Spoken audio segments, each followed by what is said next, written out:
this the thoughtful face of a new world champion? Can Mika Hakkinen stay in front in Japan this weekend? Or will Michael Schumacher claim the crown for Ferrari? All will be revealed at Suzuka. The main men are staying cool. I try to not think about it too much. I guess it's going to just make him more nervous. I believe the best team is actually the Ferrari team, nobody else.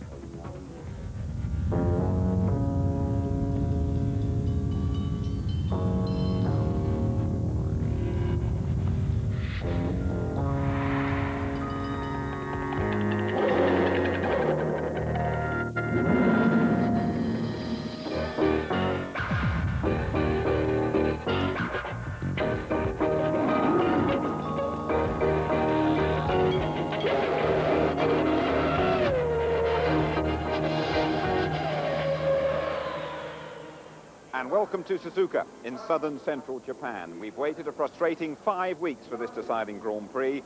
There's been plenty of overnight rain, but it's hot and dry for the qualifying hour. And good morning to you all back in Britain. First of all, very well done for getting your eyes open in front of a television set at this time of night. We're 9 hours ahead of you here. You've probably got time for a quick brew before the action gets underway. So the Formula One season reaches boiling point this weekend here in Japan. What a fantastic ride it's been since the opening race in Australia back in March. Tony Jardine reports. 8 months ago, McLaren had the competition running scared, threatening season-long domination. Mika Hakkinen won the first 2 races. The best Michael Schumacher could manage was a distant third in Brazil. But there were to be many more twists and turns in the 1998 title chase. First of these came in Argentina. Despite a tangle with David Coulthard, Michael Schumacher took his first win of the season. The threat of McLaren domination was eliminated in the 3rd round, with more to come. Second place for Schumacher at Imola closed the points gap, but a clean sweep in Barcelona allowed the Finn to regain the momentum. Hakkinen consolidated that lead 2 weeks later in Monaco. One of the best drives of his career led to an emphatic victory from pole position. Schumacher, by contrast, had a nightmare. A tussle with Wirtz damaged his car and forced him into the pits for lengthy repairs. Ross Brawn coaxed his driver back into the car to eventually finish 10th. Mika was clearly over the moon with another 10 points in his pocket and the biggest championship lead so far, 22 points. But it wasn't to last. One of the most action-packed Grand Prix in Canada provided the next twist. Gearbox trouble from Mika Hakkinen ended his race, but it wasn't easy for Schumacher. A 10-second penalty for coming too close to fellow German Frentzen almost cost him a hard-earned victory. That win reduced the points deficit to just 12. This led to an amazing run for Schumacher, a 1-2 for Ferrari in France, and an unexpected win at Silverstone closed the gap to just 2 points. McLaren responded with 2 victories in a row for Mika Hakkinen in Austria and Germany, providing a 16-point advantage. But in Hungary, first-class tactics from Ferrari and a faulty McLaren gearbox provided yet another twist. This time, Hakkinen's lead was sliced to just 7. 2 weeks later, at one of the most dramatic races ever in Belgium, opportunities were missed for both. A tentative Mika Hakkinen was squeezed out of the race by Michael Schumacher, who himself took a critical course to retirement and still trailed by just 7 points. But the pendulum swung once again 2 weeks later in Monza. Schumacher exerted maximum pressure on Hakkinen as the Finn's brake pressure failed, sending him spinning down to 4th. Ferrari's crushing 1-2 result made it all square with 2 races to go at 80 points each. The pressure once again back on Mika Hakkinen. He responded by putting in one of the best drives of his career at the Nürburgring, whilst the McLaren team for once won the strategy battle. Silencing his doubters, Mika Hakkinen has regained the edge, but by just 4 points. The question is now, can he go all the way and take his first ever title? I try to not think about it too much. I guess it's going to just make him more nervous. So I try to think less as possible and try to activate my life in such a way he's not thinking about all the time about this Grand Prix and Formula One. It is unique as well to have so much time before a final where you can gonna decide the championship. But it's very good for us as we have to sort out some things and as we haven't been competitive enough at Nürburgring, so it gives us the opportunity to turn around things. I wish the race after Nürburgring would have been just 1 week later or 1.5 weeks later, because, you don't want to wait too long time the final race, and the particular situation, because it is so tough at the moment. Turning point was really Canada after Monte Carlo, where we didn't have really a chance to win the race. In Canada we won it and we were fast enough since we got the new Goodyear tyres. Monaco like this year was definitely my best result ever in Formula 1. I think it was the most fantastic. We were a good second away, where I thought that would be a circuit, if we have a technical disadvantage, we could solve it somehow and we could overdrive it, but it wasn't, and the disadvantage was so big that if nothing dramatically would have happened, there would have been no way to fight for the championship. But then, obviously, things happened. I don't see at the moment any tricks, negative things happening. I don't see any reason for that. I think today everybody is extremely critical about incidents, accidents. The FIA is very critical about it. So I would be very surprised if something like that happens.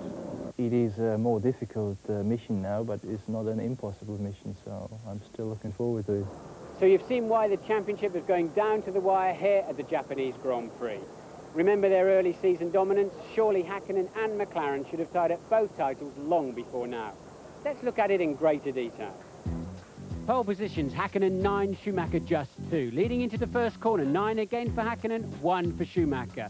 Leading at half distance, 9 Häkkinen, 3 Schumacher. In fact, Häkkinen leads a total of 525 laps to Schumacher's 268. So, the first evidence is overwhelmingly in favour of Mika Häkkinen. Therefore, Schumacher and Ferrari must have done their best work in the second half of the race. When it came to the checkered flag, the story had changed dramatically. Race fastest lap, 6 for Häkkinen, 5 Schumacher. Race wins, 7 Häkkinen, up to 6 for Michael Schumacher. Retirements, 3 Häkkinen, just 2 for Michael Schumacher. But that doesn't tell the whole reliability story. Remember Häkkinen's lowly 6th place in Hungary with suspension problems, and down in 4th in Monza with braking trouble, having led both races. Coulthard's McLaren suffered too, and Michael Schumacher's points tally benefiting at least 3 times. So the story of McLaren's reliability and Michael Schumacher's late race ability.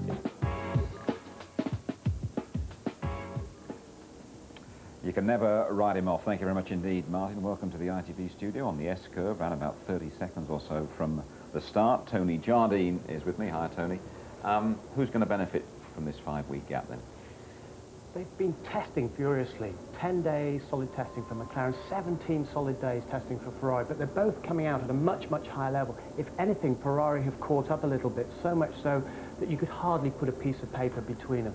So it's critical now, it's coming down to tyres. Who's got the best tyres? Who's got the best number 2 driver? Who's got the best tactics? And so it goes on. Well, Michael Schumacher has been quickest so far, but he had a couple of moments in practice this morning. He had a problem with his hydraulics on the car this morning, so he lost some track time. And you know what Schumacher's like if that happens. He starts really pushing like crazy. Of course, the other thing that is coming into the chicane here, it's a very pivotal area where you can make an overtaking move. So each time he was looking at his braking distances, he kept doing it, he kept running wide, he kept locking up. But that's classic Schumacher, getting ready for this big qualifying session and pushing as hard as ever. Thank you, Tony. And just minutes to go now to the qualifying session. Well, a lot has happened in the world of Formula 1 since Mika Häkkinen had just about the best drive of his career at the Nürburgring in September. We mustn't forget there's a real battle in the Constructors' Championship going on behind McLaren. Here's Louise Goodman. There's a 3-way tussle in the battle to be best of the rest, but the coveted third spot has a different significance for each contender. Williams just want to salvage some dignity. It isn't anything that I consider of being any particular relevance, either being beaten for third by Jordan in the championship or beating them. It's not something that I think of as being a great achievement, really. Despite the dismissive sentiment, Williams have been frantically testing new developments in the lead-up to the race.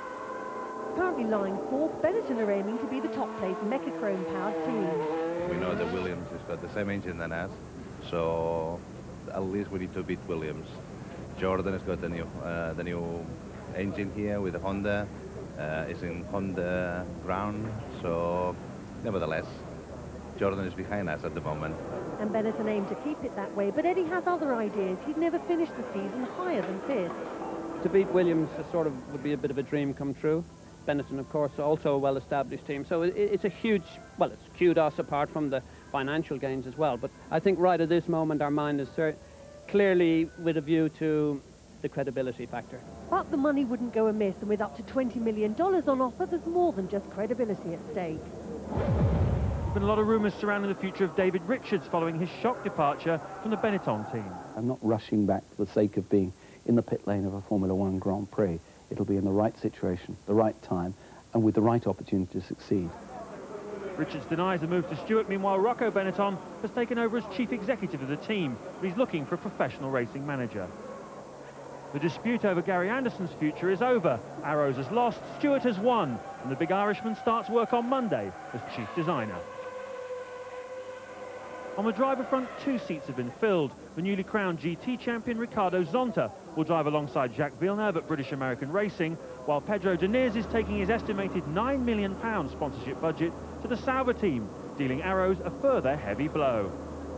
And it's go, go, go for the 1999 calendar. Argentina is under pressure from the FIA, having provisionally been replaced by China. Argentina needs to make some improvements to the circuit to get its date back. Meanwhile, Malaysia has been added as a penultimate race, and Imola is also under threat following the reopening of the Senna Tribunal in Italy. The FIA is asking the Italian government to rewrite its dangerous sports law. Thank you, James. I can't believe there's still more to come on that Senna case in Italy. OK, let's take a closer look at this Suzuka circuit. We're around about 300 miles to the west of Tokyo. James Hunt won his title in Japan. So did Damon Hill here a couple of years ago. The drivers really relish the challenge of this place, the circuit including a unique figure of 8 and just about every type of corner. It's quite a long run down to that first corner. It's downhill and the pit lane feeds in just there, and that caused a few problems last year. It's all called the first curve, but in fact it's in 2 parts. Arrive at 190 miles an hour, just brush the brake pedal down to 150, sometimes even accelerate again before the second part. Brake hard down to 100, fall into line there. There really is only one route through. Early into the lap, you've already realised this is a very tough and demanding racetrack.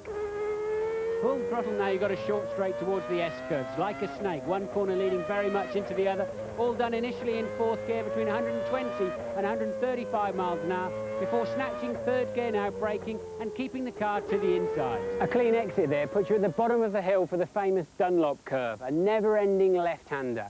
When you apply the throttle, the car seems to go down before it goes forwards. Take another lift off that throttle here by this curb on my left-hand side, then it's flat out all the way through to the exit. But pay attention, it's always turning more left than you ever imagined. Just a short straight to Degner, 165 miles an hour before braking down gently. Let the car run out to the curb. Degner 2, brake hard, 125 miles an hour. Loads of grip on the exit. The hairpin. Arrive into this cul-de-sac at 170 miles an hour. Just to make it more difficult, you approach on a right-hand curve. Brake hard, put the nose of the car into the apex where there's some camber to help you. Then you have to be patient, you have to wait.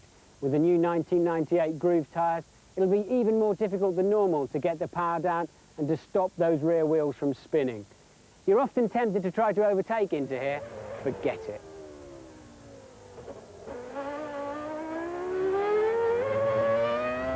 .130R sounds like an old Skoda model, doesn't it? But in fact, it's one of the finest racetrack corners in the world. It's a 130-degree radius, hence the name. Arrive at 190 miles an hour, barely lift the throttle, sometimes not at all in qualifying. It's a fantastic experience behind the wheel of a Formula One car. The speed scrubs down to 175. Now you're heading towards the last chicane. Brake very late, down to just 40 miles an hour. Easy to lock the wheels on the way in there. No such problem on this lap. Now hard acceleration. The hill helping you to build up speed quickly as you go over the start-finish line. Closed, left, right, left, right. There's no really big stops except for really the last chicane. Up and down, left and right. It's got everything. Here's a man who knows all about the pressures of winning world championships in Japan. Damon, from what we've seen so far, who do you think is looking strongest for qualifying this afternoon, Michael or Mika? I think that Goodyear have done a good job here, and I think that may favour or tip the balance slightly in favour of Michael. So it's going to be close, though. Important weekend for Jordan. How's it looking for you? again, it's been looking quite good for us, quite strong, quite competitive. We're pretty confident going into qualifying, but I think realistically we're going to be hard pushed to crack into the top 4. That's 2 McLarens and 2 Ferraris. I think we'll be hard pushed to beat those, so there's going to be quite a battle for us to get ahead of the Williamses. We'll keep our fingers crossed. Speak to you later. Okay, thanks. Yes, thank you, Damon. Well, the Japanese are Formula One fanatics. 120,000 here for qualifying. You'll be back with us at Suzuka very shortly.